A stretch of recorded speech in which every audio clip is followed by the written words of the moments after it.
કે જ્યારે આ દેશની અંદર આર્થિક સંક્રમણ ચાલી રહ્યું છે કે પેટ્રોલ ડીઝલ ઓછું વાપરો અને બીજી બાજુથી એ જ વડાપ્રધાન લાખો કરોડો રૂપિયાનું પેટ્રોલ અને ડીઝલ યુઝ કરીને વિદેશના પ્રવાસો કરે છે કે આ દેશના વડાપ્રધાન જે એક બાજુથી નીટના પેપરો લીક થાય છે ભારત દેશની અંદર અને બીજી બાજુથી વિદેશના પ્રવાસો કરીને ચોકલેટ વેચવાનું કામ કરે છે કે અત્યારે સોશિયલ મીડિયાની અંદર કોકરોચ નામની ક્રાંતિ ચાલી રહી છે.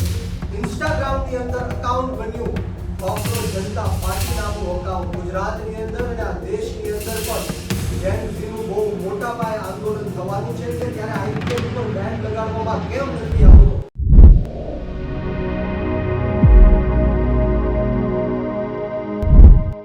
એક બાજુ પેપર લીક થઈ રહ્યા છે અને બીજી બાજુ દેશના વડાપ્રધાન વિદેશના પ્રવાસો કરી ચોકલેટો વેચી રહ્યા છે. આ વાત એક શરમજનક વાત છે. આ તમામ આક્ષેપો અને પ્રહારો અમે નહીં પણ બ્રિજરાજ સોલંકીએ કર્યા છે.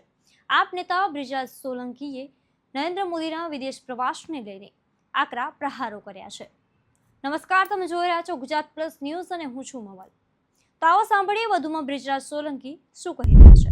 તો આજની આ પ્રેસ વાર્તામાં, પ્રેસ કોન્ફરન્સમાં હું તમામ પ્રેસ અને ઇલેક્ટ્રોનિક અને સાથોસાથ સોશિયલ મીડિયાની અંદર જે ન્યૂઝ ચેનલો ચાલે છે એ તમામ મિત્રોનું આ તકે હું ખૂબ ખૂબ સ્વાગત કરું છું. આપનો હૃદયપૂર્વક ખૂબ ખૂબ આભાર વ્યક્ત કરું છું.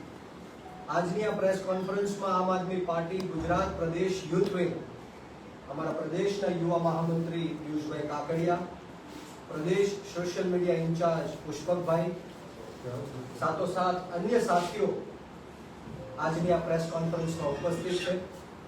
ત્યારે વિશેષ વાત એ કરવાની કે જ્યારે આ દેશની અંદર આર્થિક સંક્રમણ ચાલી રહ્યું છે, જ્યારે એક બાજુથી આ દેશના વડાપ્રધાન નરેન્દ્ર મોદી સાહેબ જનતાને એવું કહે છે, સૂચન આપે છે કે પેટ્રોલ ડીઝલ ઓછું વાપરો અને બીજી બાજુથી એ જ વડાપ્રધાન લાખો કરોડો રૂપિયાનું પેટ્રોલ અને ડીઝલ યુઝ કરીને વિદેશના પ્રવાસો કરે છે અને પોતાની ગર્લફ્રેન્ડ એટલે કે મહિલા મિત્ર જે ઇટલીના પ્રધાનમંત્રી છે મેલોનીને ચોકલેટ આપે છે.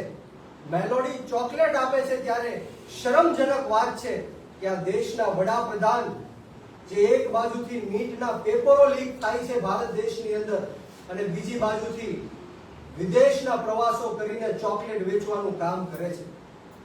મારે આ ગુજરાત અને આ દેશના યુવાનોને પૂછવું છે કે જે રીતના નીટનો પેપર લીક થયો એમાં 22 લાખ કરતા પણ વધારે યુવાનો અને એમના પરિવારજનો ખૂબ જ ત્રાહિમામ પુકારી ચૂક્યા છે. આ પહેલી વાર નહીં પરંતુ 4 વખત આ દેશની અંદર એક મહત્વપૂર્ણ નીટનો પેપર લીક થઈ ગયો. જે યુવાનો ડોક્ટર બનવાનું સપનું લઈને વર્ષો સુધી મહેનત કરતા હતા, રાત દિવસ એક કરતા હતા, પોતાના જે મા બાપ છે પેટે પાટા બાંધીને પાયની કમાણી જોડીને એમના યુવાનોને, યુવતીઓને, દીકરાઓને, દીકરીઓને શહેરોમાં મોકલીને ભાડાના મકાનોમાં રાખીને પોતે જમવાનું બનાવીને નાની મોટી રોજગારી કરીને જે ભણતા હતા અને જ્યારે પરીક્ષા આપવા માટે જાય છે ત્યારે ખબર પડી કે નીટનો પેપર ફરીવાર લીક થઈ ગયો.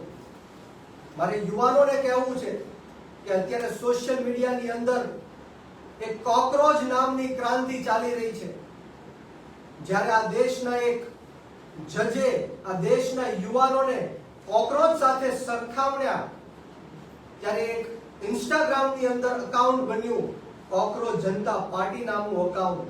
આ એવા યુવાનો છે જે વિપક્ષની સાથે જોડાઈ નથી શકતા. કદાચ વિપક્ષની સાથે જોડાય તો આજ ભારતીય જનતા પાર્ટીની સરકાર એમને ઈડી અને સીબીઆઈ ના નામે ખોટા કેસો કરીને જેલમાં નાખવાનું કામ કરે છે. ત્યારે આ દેશના યુવાનોએ માત્ર 3 દિવસની અંદર 4 મિલિયન જેટલા ફોલોવર્સ ઇન્સ્ટાગ્રામ પેજની અંદર આવ્યા.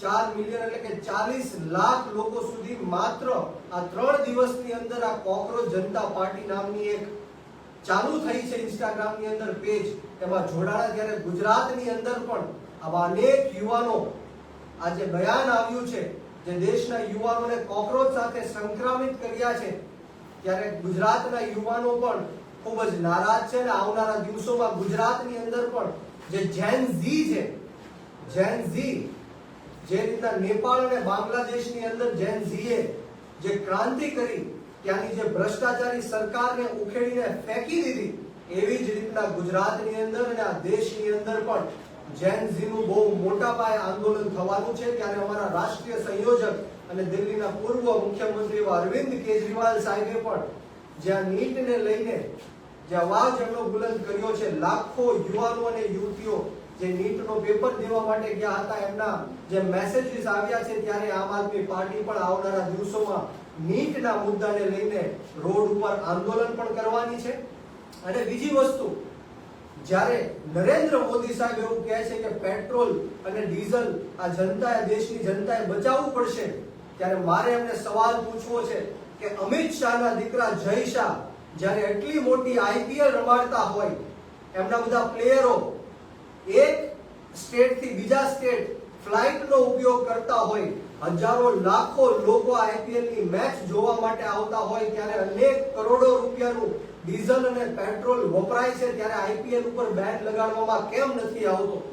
એટલા માટે નથી આવતો કારણ કે આ જય શાહ હેન્ડલ કરે છે, અમિત શાહના દીકરા હેન્ડલ કરે છે, અને આઈપીએલ થકી હજારો કરોડો રૂપિયાનો વહીવટ આ જય શાહ અને અમિત શાહ કરે છે. ત્યારે મારે યુવાનોને ખાસ કહેવું છે કે આવનારા દિવસોમાં આપણે સૌએ સાથે મળીને ગુજરાતની અંદર 34 જેટલા પેપરો લીક થયા.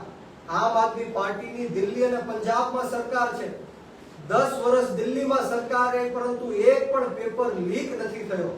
4 વર્ષથી આમ આદમી પાર્ટીની સરકાર પંજાબની અંદર છે, પરંતુ એક પણ પેપર લીક નથી થયો.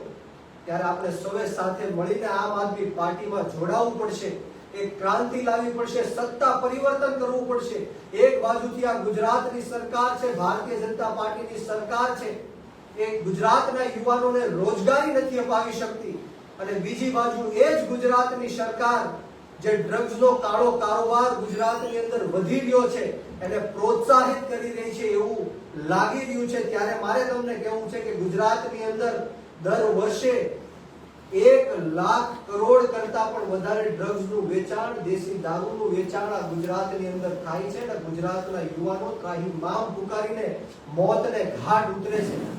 ત્યારે મારે યુવાનોને પૂછવું છે કે આપણે સૌ રોજગારી માંગીએ, જોબ્સ માંગીએ, ત્યારે આ સરકાર આપણને જોબ્સ કે રોજગારી આપી નથી શકતી, અને આપણના મુદ્દાઓ ભ્રમિત કરવા માટે ડ્રગ્સ અને દારૂ જેવા વ્યસનો છે યુવાનોની અંદર પ્રવેશીને જે પોતાની સત્તા છે કાયમ રાખવાનું કામ કરે છે. ત્યારે મારે તમને જાગૃત કરવા છે, આપણી આત્મા જગાડવાનો સમય આવી ગયો છે કે આવો આપણે સૌ સાથે મળીને નાત જાત ભેદ ભાવ ભાષા ધર્મ જ્ઞાતિ જાતિ બધું જ ભૂલીને આવનારી જે વિધાનસભાની ચૂંટણીઓ છે એમાં યુવાનો ક્રાંતિ કરશે, આગળ આવશે અને સત્તા પરિવર્તન કરી શકશે.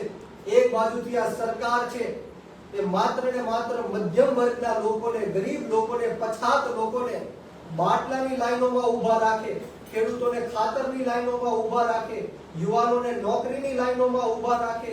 જ્યારે કોરોનાનો સમય હતો ત્યારે ખાટલાની લાઈનમાં ઊભા રાખ્યા હતા, ઓક્સિજનના બાટલાઓની લાઈનમાં ઊભા રાખ્યા હતા. ત્યારે માત્ર ને માત્ર મધ્યમ વર્ગનો છે, ગરીબ અને પછાત લોકોનો છે. ત્યારે મારે આ ગુજરાતની જનતાને પણ કહેવું છે કે ક્યાં સુધી આ અન્યાય અને અત્યાચાર આપણે સહન કરશું?